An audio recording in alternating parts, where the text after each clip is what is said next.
আজকে মহালয়ার তো মাহাত্ম্য আজকে আমরা সবাই জানি যে প্রেতপক্ষ আজকে শেষ হচ্ছে এবং দেবীপক্ষ শুরু হচ্ছে।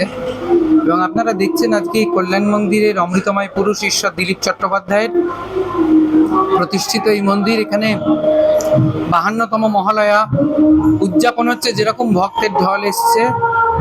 বিশেষ করে আজকের দিনটা হচ্ছে দেবীপক্ষের সূচনা, আমরা প্রায় ধরেই নিচ্ছি কালকে থেকেই সূচনা হয়ে যাবে এবং আজকে প্রেতপক্ষের শেষ হচ্ছে। এর জন্য সবাইকে শারদীয়ার প্রীতি শুভেচ্ছা ও অগ্রিম ভালোবাসা জানাচ্ছি কল্যাণ মন্দিরের তরফ থেকে।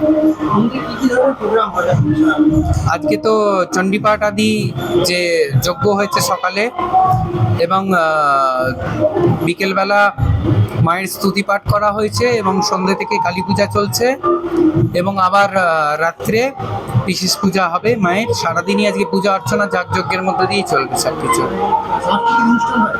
হ্যাঁ, সাংস্কৃতিক অনুষ্ঠান হচ্ছে এবং বিভিন্ন রকম দূরদর্শন থেকে শুরু করে আকাশবাণী সব জায়গা থেকেই আর্টিস্টরা এসছেন এবং তারা সবাই মিলে আজকে এই অনুষ্ঠানটা উদযাপন করছেন।